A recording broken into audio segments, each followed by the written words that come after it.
Hello everyone, Mrhappy here, and welcome to Mondays with Mrhappy, aka Mrhappy Mondays, the weekly Q&A show where you ask me questions and I answer them, at least most of the time. So I'm back from TwitchCon, unfortunately, here at the old setup, so we don't have the cool things that we worked out last week and the weeks before. Also, no green screen, no Razer Siren Pro, and most importantly, not going to see my girlfriend again until December. So anyway, let's get the sad news out of the way. Let's talk about some good things real quick before we get into the Q&A. Like I said, TwitchCon, it was the first ever convention for Twitch. And honestly, about 98% good, 2% bad. As a broadcaster, I got to network with a lot of companies. I got to meet a lot of people, other broadcasters, viewers, all those things, all those opportunities were opened up at TwitchCon.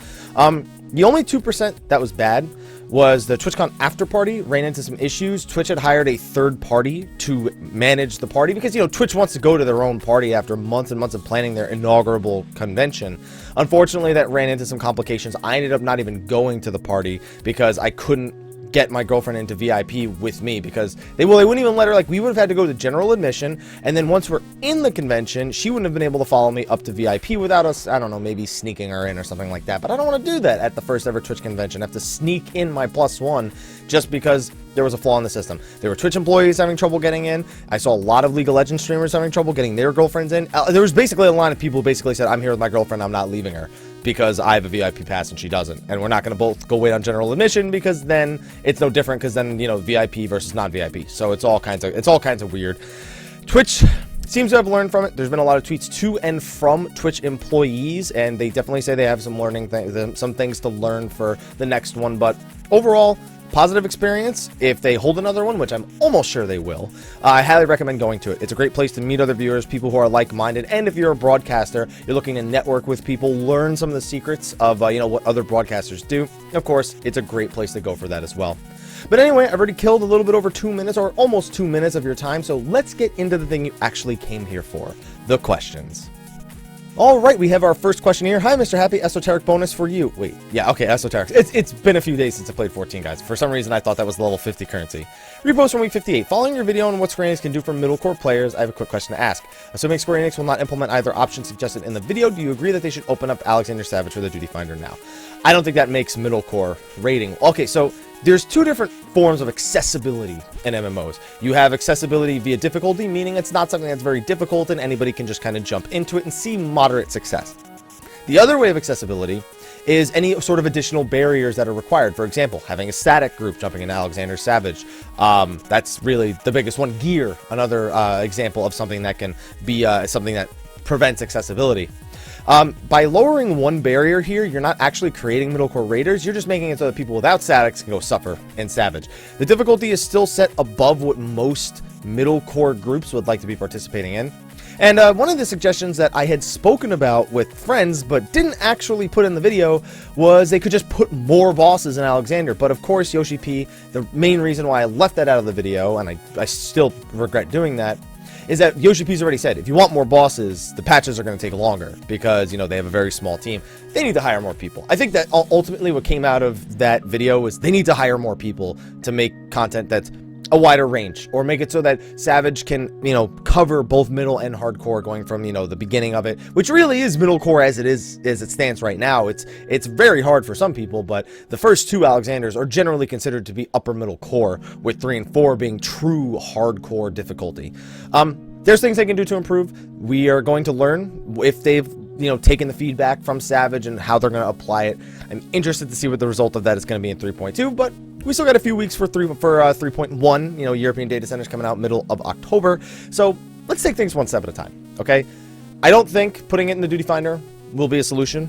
I think that reducing that barrier still does not create middle core content. It just makes it so that the people who are middle core don't have to worry about the barrier of having 8 people. Beating it in the Duty Finder, still a pain in the ass. I don't think that's going to change anything, really. Next question. Hello, Happy. This is my first post on the forum. I know who you are. I know who you are, man. So take my pants. That's all right. Maybe Xeno could, well, he's got his pants now, never mind. Anyway, wait, so that's not how... Okay, never mind. So to the question, before 3.0, there was a bard in nearly every raid group, and some raid parties would not even queue up without a bard. Now 3.0 drop, I barely see any parties looking for a bard to run with. Their utilities the same as before. I don't know where you're looking. Almost every static on Gilgamesh in the party finders is looking for bard or machinist, because there's a shortage of them now, and they're still considered just as mandatory. Here's the thing. For Ravana, for Bismarck, for Alexander Normal, it doesn't matter. You don't need a bard. You will almost never need Mana Song. You almost never need Payon for any reason. Foes, great, but if you only have one caster DPS and you don't know what your healers are putting out, Foes, not exactly the most mandatory of things to need. So it's understandable that people aren't exclusively looking for bards for things like Bismarck, Ravana. For Savage, not having a bard or machinist, like that's the only other thing. You didn't mention machinist here. Maybe, you know, you're seeing people not bring bards as much. Machinist is there too now. People will usually take either or. But they're completely wanted. They're not in any way unwanted for raid content. They are still one of the, if not the most sought after job in raiding. For some reason, it seems like there's even less bards and machinists than healers and tanks, which is really strange considering the debates we've been having about healers DPSing. They're still good, man. They got solid DPS, they got solid utility. Bard and machinist, whichever one fits for your group, they're both good, man. Alright, next question. Hello, Happy. The latest live letter was received poorly by both my free company and Static in regards to middle core and hardcore players. Airships and relics are on face value great middle core content, but the vast majority of my friends are looking for raids and extreme primals, content that is longer lasting, at least longer than Ravana and Bismarck. With that out of the way, if Square keeps up with the patch release dates, then chances are we won't see 3.2 or the next Alexander raid here until February, March. Currently, my friends are dropping like flies and plan on resubbing for 3.1, clearing the content, then dropping their subs till 3.2. My stack has been greatly affected by this lull in content because we've been slamming our heads against 4.3 Savage for a month now with very little progress from week to week. As a result, lots of my friends in my static are burnt out, and we've had no real success in finding replacements due to the population at large for not being interested in Alexander Savage. Do you feel there being any new content, such as primal fights between 3.1 and 3.2? How happy are you with the content release schedule? Do you think 210 Ethereal gear along with Void Arc gear will be the push needed for players to try doing Savage Alexander? Okay, there's a lot of questions in there, so let me cover the bases. Do you feel that any new content between 3.1 and 3.2? No. Minor updates, probably an additional step added to the relic in 3.15 or 3.18, but no, I don't expect any major content to be hitting between 3.1 and 3.2. We're also expecting the gap between 3.1 and 3.2 to be significantly less than the gap between 3.0 and 3.1, mainly because we're not expecting them to take another 2-week vacation. I also feel like they probably pushed the scheduled date back for 3.1 due to the European data centers. Something that's understandable. You want to make sure that before you push out a new patch, you have new servers that are 100% stable and players won't be affected when the new content actually comes out.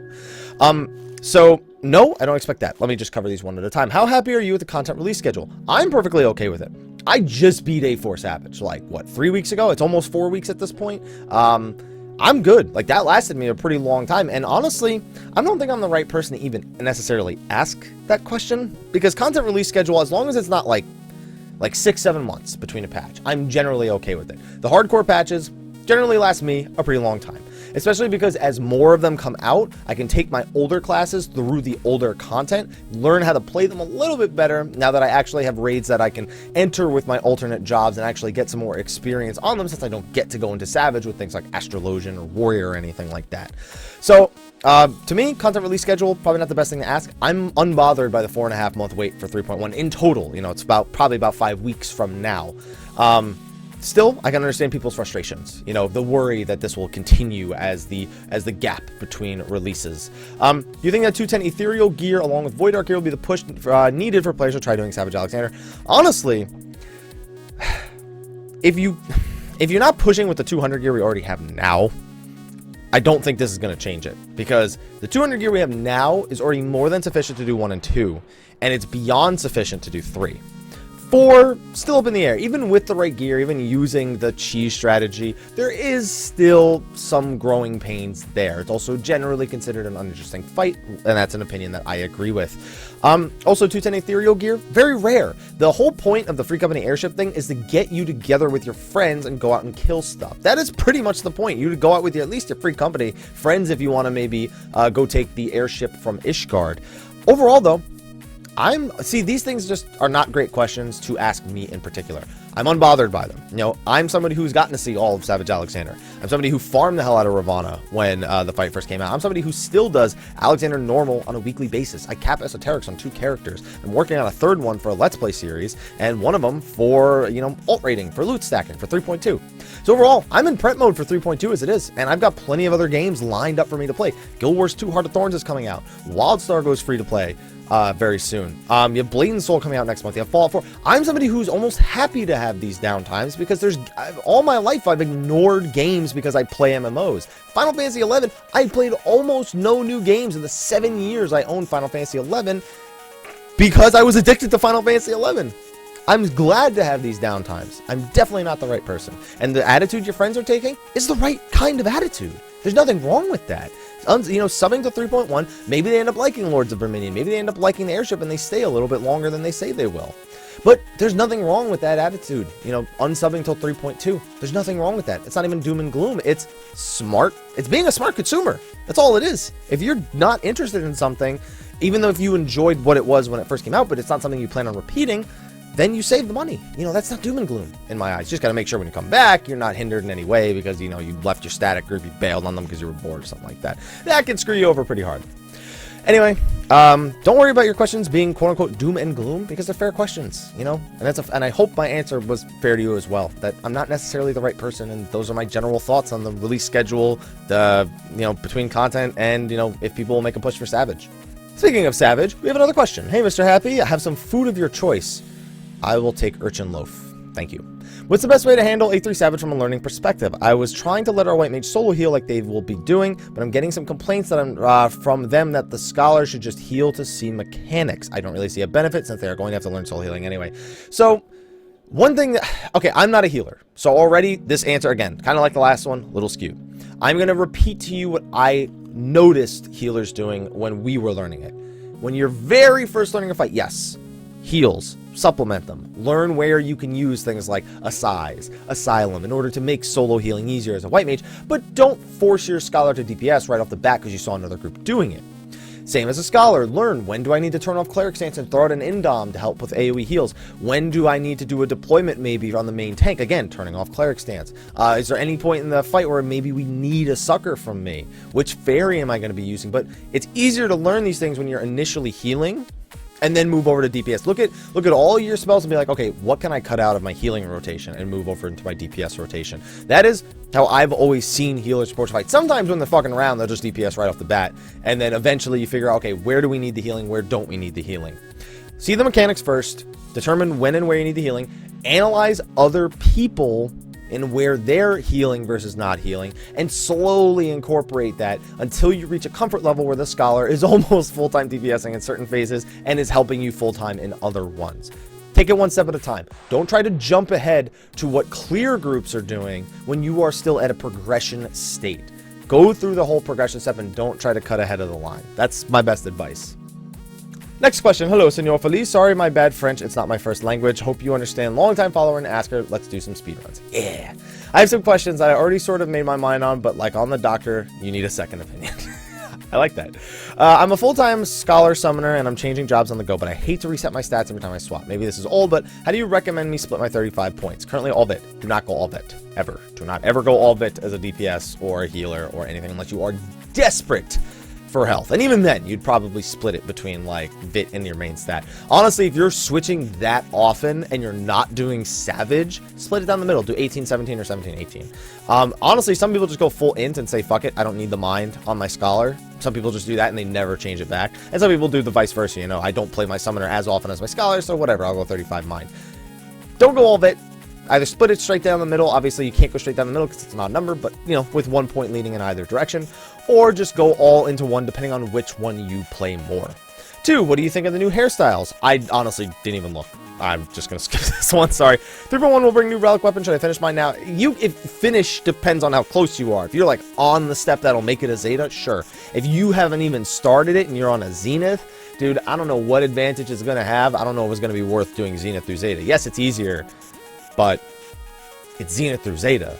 Like, that sucks. I would say no. Just my opinion. Next question. Hey, Happy. Repost from week 58. Not a first timer, but take an SO bonus. I'm joking. Here, take the next expansion tombstone name. I'll mail it to Square Enix so they don't kill me. Phew. See ya. Take the SO anyway, Happy. Anyway, as you know, I'm on a journey to find my favorite character. I played everything but Monk, and it's my final hope from the current job. So I used to play on controller for like a year and a half. I recently bought a mouse and keyboard, the Naga mouse and the Black Widow keyboard. They're nice and shiny, but I'm having trouble moving, and I find it annoying considering just going back to controller. Do you have any advice? And thank you, and have a nice Friday. And you have a good Monday. So, it is hard. I can imagine as a controller player, you're mostly just sticking with default keys. As a keyboard player, you're now just mostly sticking with your default keys. WASD to move. You're probably not using Q and E yet to strafe as opposed to turning with A and D. And you're then probably wondering, how am I supposed to move and press buttons like 1, 2, 3, 4, and 5? A lot of that comes down to learning when you need to move versus when you don't need to move, so you can maximize your button presses. Also, I personally find it very easy to hold right click and move my camera or change the direction my character is facing that way, so that way I can move my camera and move my character with mostly my mouse by holding right click and left click, or right click and Q or E or something along those lines, and then just pressing the buttons as I do. It takes a little bit of dexterity to get used to it, but you won't be a pro immediately. You gotta practice. You gotta work on your dexterity, especially being ambidextrous helps. Being able to focus on two different things, your mouse and your keyboard at a separate time. It is something that will have growing pains, but if you give up now, you'll never learn it because you haven't taken the full amount of time. I've got years and years of experience with mouse and keyboard. I also have years and years of experience with a controller, and both came over time. It's just something that you're going to have to practice and get through. You have the Naga mouse. You may want to practice doing certain things like shift modifiers and alt modifiers to make reaching certain keys easier. That way you can press buttons on your mouse and move with the keyboard separately without always needing to be moving and attacking with just the keyboard. Hopefully that's useful advice. If anybody else has any advice, be sure to leave it in the comment section below. Alright, so my next question was really long, so I did the liberty of reading a bit of it ahead of time. And the general gist of the first half of it is, the person likes the idea that they're coming out with this content that isn't like everything else, and that of the Free Company airship content. And that they're not just following the formula that they had in A Realm Reborn, they're starting to incorporate new things into it. The first question is, my question is, what are your thoughts on it being open world, and do you think the community will backlash similar to the way hunts are currently on larger servers? And if so, do you think the devs will implement a fix for the backlash to open world competition is too much? See, this is why I think there's got to be some restriction on how long you can be out there. Even if it's not instance, the idea of you being able to spend all of your time out on these islands will eventually turn it into the hunt, unless these bosses are significantly more difficult, or the first group to get there actually gets claim on the enemy. I don't know how it's going to go any other way. I don't see them doing like a, our alliance claimed it, therefore, it's ours, and no other group can get any sort of loot off of it. I don't see that happening, especially with how many people are going to be flooding it right off the bat. I feel like there's got to be a thing where you're like connected to like your airship's timer, and you can spend maybe an hour to 2 hours there and get whatever you can done. Maybe similar to how Dynamis, like you mentioned here, has a time limit. Because I don't know. I'm so curious as to how this is going to work out any differently from the hunt. Outside of the fact that it's not just one big boss. It's, you can just kill droves of enemies and work on it that way. And it's also, these enemies are extremely, extremely dangerous. So wandering around solo, not exactly safe. I don't know. I'm curious. I'm as curious as you. My thoughts on open world content, though, it's good to have. It's very hard to do right. Those of us who played Final Fantasy XI, some of us look back with rose-tinted glasses and have fond memories. I remember between those fond memories, I remember the actual conversation that happened, and more often than not, it was relief that something spawned or disappointment that it wasn't claimed. Even if we got it, we're like, we got it, good.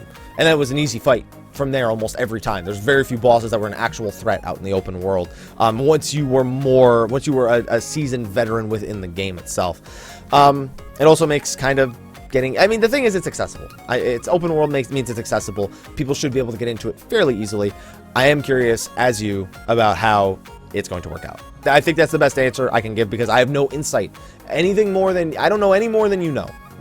My question, your question is my question, as far as I'm concerned. So I know that's not really a satisfactory answer, but I'm curious. You're just as curious as me, and we'll find out soon. About 4 or 5 weeks. Well, 5 weeks, because it's not even October yet. All right, another question that was quite long, so I read it ahead of time. We have a friend here who is asking how he wants to go about leveling alt classes in the downtime before 3.1, and if there's any sort of specific strategy that they should go for. Do they go for 5 levels each job, go 5 levels on type, like for example, do the DPS first and then the tanks together and do the healers together. For gear sharing reasons, finally 1 class at a time to max.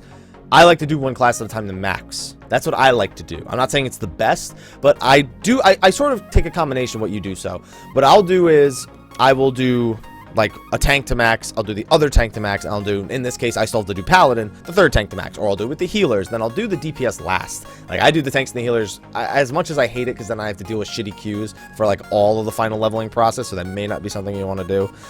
And you'd want to try and get a roll out of the way, in my opinion, because then you can get rid of all the gear. It's not taking up space unless it's for glamour for any reason. I think that is the smart way to approach it, at least from an inventory perspective.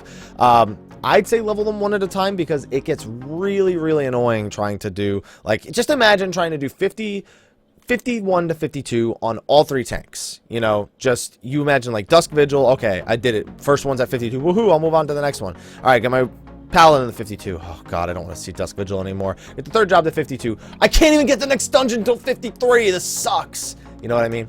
I just do it, and I take a more like, I take a slow approach kind of with the secondary jobs, because otherwise it drives you insane.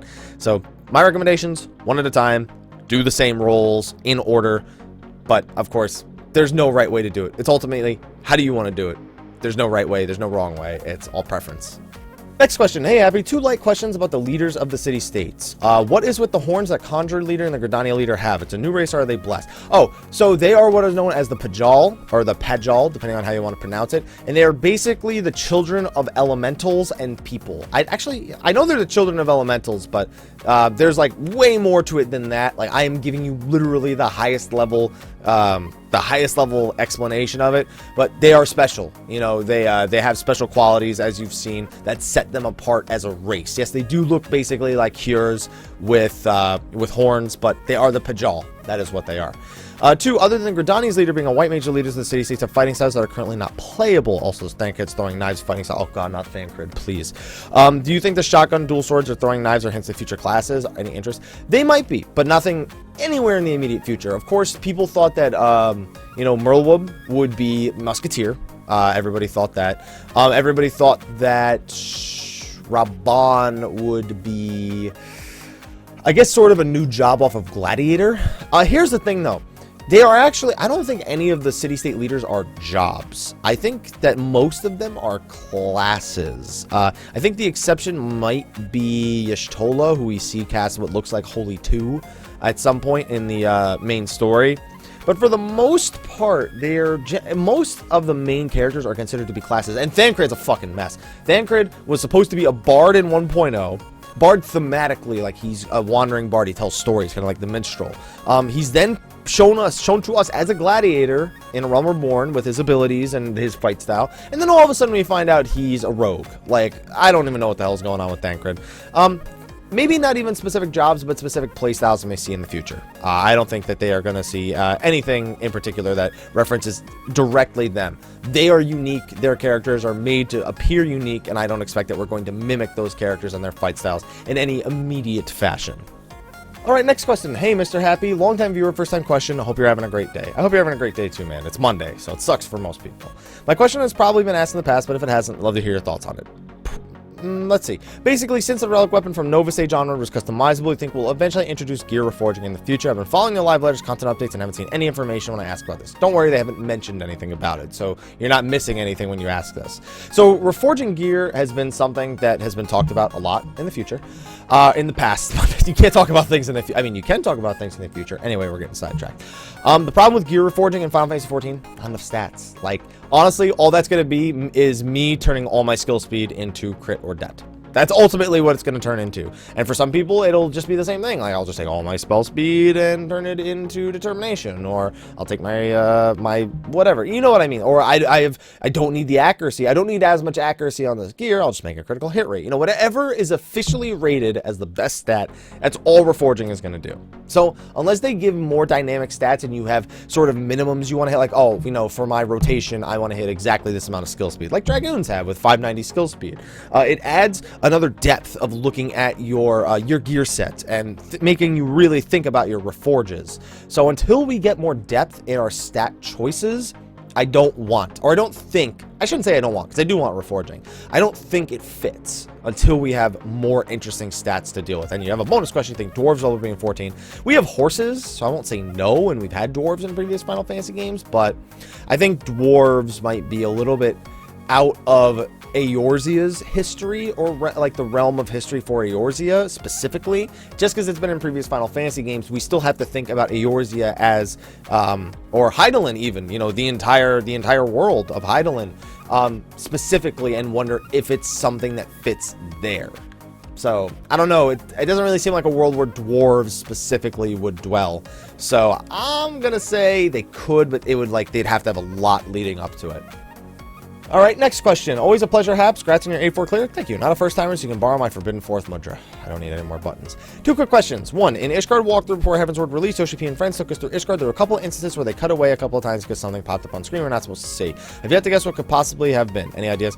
For the most part, NPCs that are immediate, like, huge story spoilers, like Alphino or Tataru or, you know, or anything like that. Any sort of NPC that is immediately a major spoiler. That was the things they were cutting away from. You know, it's nothing that hasn't been revealed in the game yet. It's just NPCs or places they don't want to see. Second question, it says spoiler, so I'll do the whole thumbs up thing. So, you know, and also turn it off. Luckily, it's not on the screen yet. So there we go. You know, when you see this, it's over. Spoiler, in the last cutscene we see the Warrior of Darkness. My first thought as comes ahead was players having the option to choose to be light or dark, similar to Horvath's lines. No, that's not going to happen. Yeah, they're not going to turn us against each other. We already have 3 city-states. We're not all of a sudden then also going to choose between, you know, being good or bad. It's not going to happen. We are the Warrior of Light. We are going to try to match or stop the Warrior of Darkness. They came out of necessity for our light. That is not us changing. That is a different entity altogether. So, no, we're not going to... I can almost say with almost certainty, we're not going to make another decision along those lines. So... Alright, next question. Hello again, Mr. Happy. I hope Mrs. Happy is doing well as well. Of course she is. Well, I mean, no, they're not going to see her again until December. I have a much more serious and even personal question for you to give you a little bit more variety. Well, it's just for variety's sake, now I'm concerned. For the sake of the community, it's in a spoiler to protect those who may have various issues with the topic of concern. So if any readers have trouble with domestic abuse-related issues, refrain from opening the spoiler. This is going to be interesting. So, it still says Hayden. It's probably not the right time to be making a joke, but Hayden. What is your opinion of the use of domestic abuse and or domestic violence in fiction? As anime and manga, I've written mixed opinions around the internet, and as an artist of words, a writer, I've personally thought about delving into darker themes that are domestic abuse. An odd question, yes, but an interesting one, if you'll ask me. Well, it is definitely a touchy topic. You know, there are people out there who, you know, I've had the unfortunate, you know, it's unfortunate they've had to deal with things like this before. When it comes to fiction, though, for me at the very least, I understand that if we were never allowed to push boundaries in fiction, in fictional writing, I feel like a lot of great books, a lot of great literature would have never happened. Because you're not trying to pinpoint somebody's life and put it on page. You're trying to create a story. And sometimes you want these darker backgrounds for your characters so that their actions make more sense, so that their perception on things make more sense. If we were never to take any chances with what we write, or, you know, what is written in books and whatever not, I don't know. I don't feel like we would have much of an interesting, and like so many things would just be so much less interesting. It sucks that it has to come at the cost of something that is a very serious topic for a lot of people, but you got to remember, it's fiction.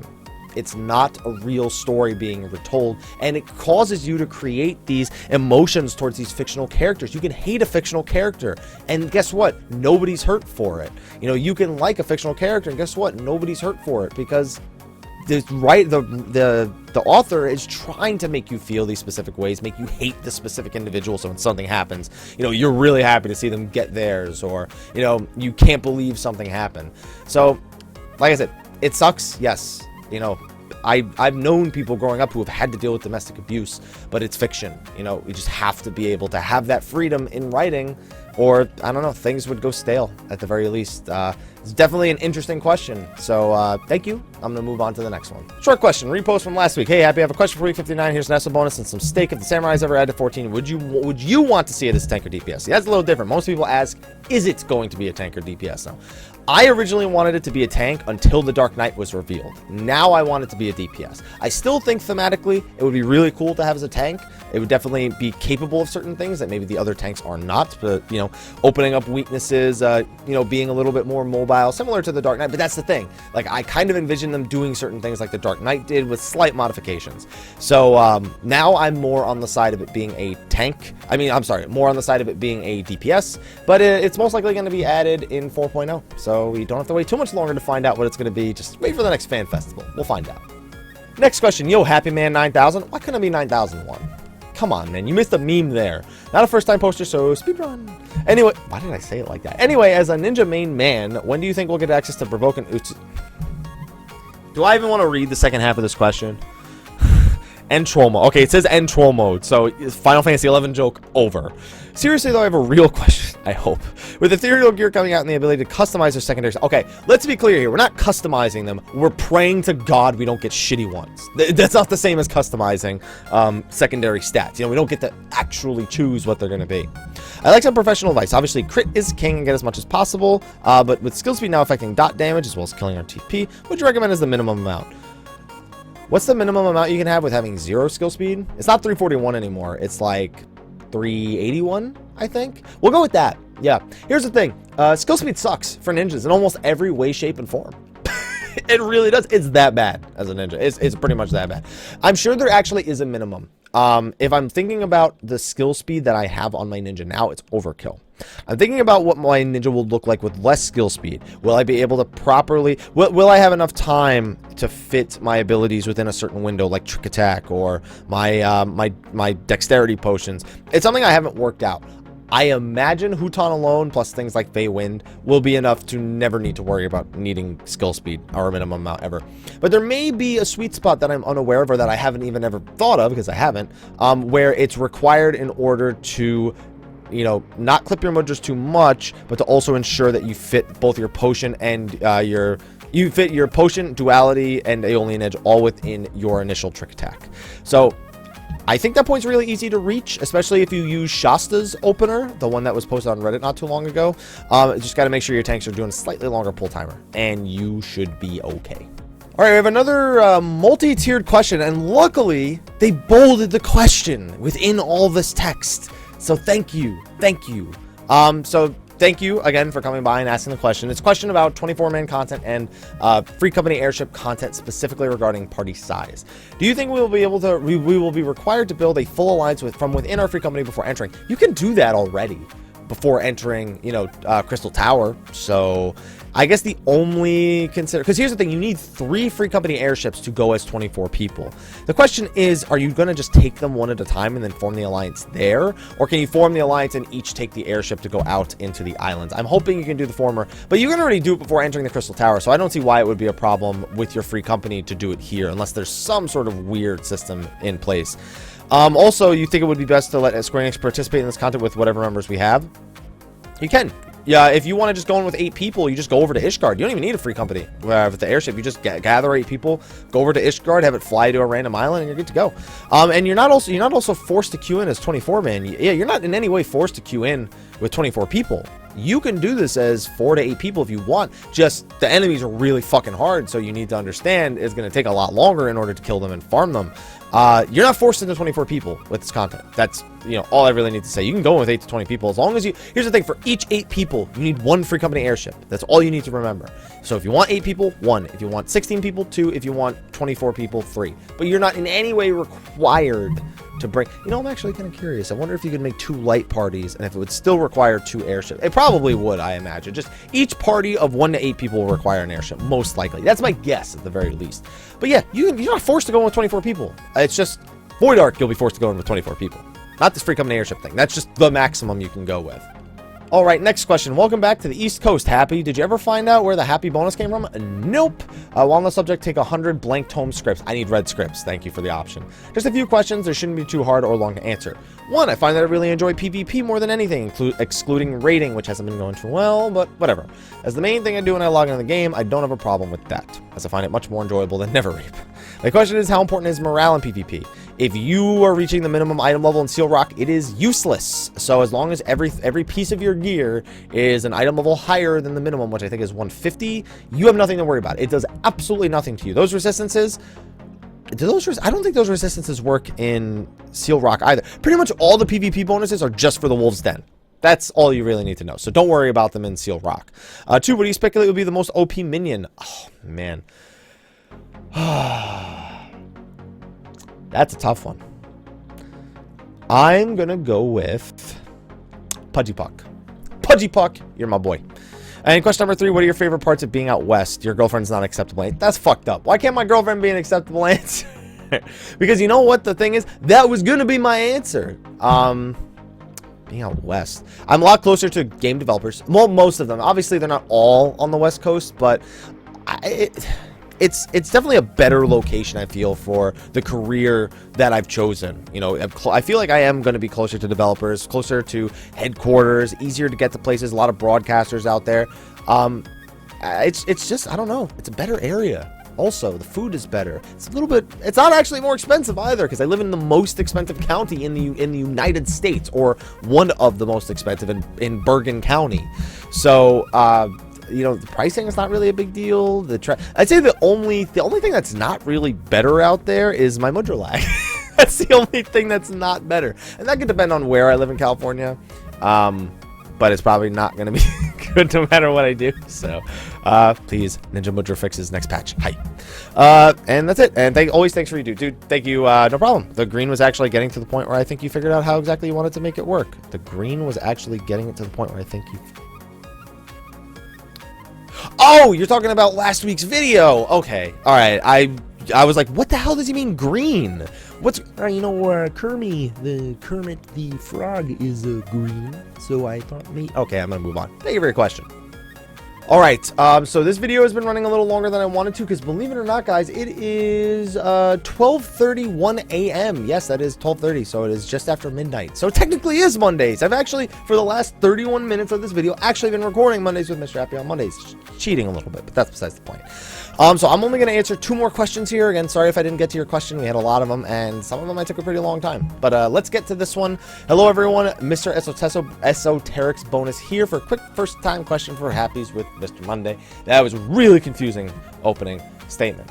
How come you haven't been doing 15 related news update videos? Would love to hear your opinions on the active time reports they've been doing, similar to the 14 live letters. What was your thoughts on the new trailers, gameplay footage? Is it because you want to keep your channel focused on 14 instead of everything Final Fantasy? No, actually, I don't want to keep my channel focused on 14. I'm trying to post other things.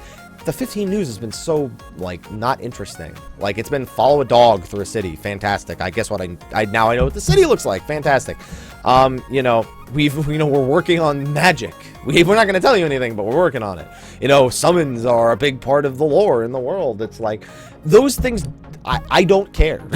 Like, I want something of substance. Like, okay, it's great. You made a beautiful looking city. Great. I expected you to have something that looked good city-wise. I didn't expect you to, you know, throw me through Midgar again, or even if you're going to do it, make it beautiful graphics, you know, whatever you're going to do. There hasn't been any interesting news. And the worst part is we know, the only thing I feel like I could have made a video about is us confirming we won't find out the release date of 15 until like March. So, like, that's it. I don't, like, nothing else interests me as far as I'm concerned. Like, if I see a trailer that shows off new gameplay, new enemies, sure, make a video about it. If I'm going to follow a dog or a cat around on a cat cam or a dog cam around a city that I've already seen like 40% of before in the other active time reports, I'm not going to make it. I'm not going to make a video on it. But I am going to follow up on Final Fantasy 15, don't worry. And I am not trying to keep my channel focused on 14. You will see that in the coming weeks. Trust me. All right, everyone, and the final question is going to be this one. Hello, President Happy. Sorry, not first time posting, so no bonus, but you got some of my collectible adamantite ore. Thank you. Questions from week 57. Only 2 short questions here. Excuse me. First was wondering if there's been any zone in any game where you first walked in and upon hearing the music, you were really taken with it, make you stop to enjoy it for a moment or two. I do. Danilin. Central Thanalan. I walked out, and you just... that is one of my favorite open world themes in the game, is the Central Thanalan theme, especially when the piano starts. I don't know what it is. I love that fucking song. Do I have it in Theatrhythm? I think I have that song in Theatrhythm. I gotta check. And second question. Second, I main a paladin. I always seem to be running out of TP during long fights. Is there any way to conserve TP or just rely on a goat or two of the ninjas in my party? Our Dark Knight runs into the same issue. Obviously, Dark Knights don't have the same issues anymore because they gave them the TP reduction for Blood Weapon. But now they have, it's closer to like a paladin's level of TP issue. It's gonna happen. I mean, it's pretty unavoidable. What I usually do is I will goad my fellow melee DPS first. Then I will gauge what is going on, how long the fight is going, what fight it actually is. Does it require a lot of TP usage? Does it not? Like, for example, A2 as a paladin, use flash so much. Like, the odds of you having TP issues are very low. And at some point, the bard may or may not play Payon just to keep the melee DPS AoEing and whatnot, depending on the strategy. But something like A3... I usually throw the second goad in the tank's direction, and then depending on if there's any Payons, you know, if maybe the other melee DPS or myself gets you know, stuck in a ferrofluid, I look at the TP bar, I go, okay, he's at this much TP. I ask, when's Invigorate coming up? They say, I just used it. I'm like, okay. I ask them, do you need goad? And they go, no, give it to the tank. You know, we communicate those things, so I know in a fight, should I give my goad to the tank that can't do DPS because they have no TP, or should I give it to the DPS who has TP but is going to run out because they just use Invigorate and, you know, they don't know what mechanics they're going to have to dodge and when they're going to get additional TP ticks back. There's a little bit of communication involved, but you're pretty much going to have to rely, unless you want to start using Stone Skin more often, but, I mean, I don't know. Maybe that's a thing paladins do. I don't think it is. I think you just get a little bit of TP here and there, and hope that maybe some mechanics target you so the regeneration goes a little smoother. Thanks for answering our question. Keep up the amazing work. No, thank you for asking a question. And everybody, thank you for asking another bunch of questions for Mondays with Mr. Happy. That makes number 59. We are going strong here. So anyway, thank you everyone for asking your questions. I read most of the other questions before I got to that one. Just some of them really long, some of them hard to answer, or some of them that ones I've answered a bunch of times before. So I just decided to go with, I saw that one and I was like, I'm going to go with that one. So anyway, be sure to ask your questions for next week's episode of Mondays with Mr. Happy in the comments. Well, not in the comment section. Don't post in the comment section on YouTube. Don't do that, because I probably will not answer it because of the way that I do this. So go to the Dream Network forums, you know, sign up, post your question there, and it makes it much more visible for me. It makes it easier for me to get through the questions and get this content out to you in a timely fashion. So anyway, thank you for watching. I will see you all next week for episode number 60. Until then, take care.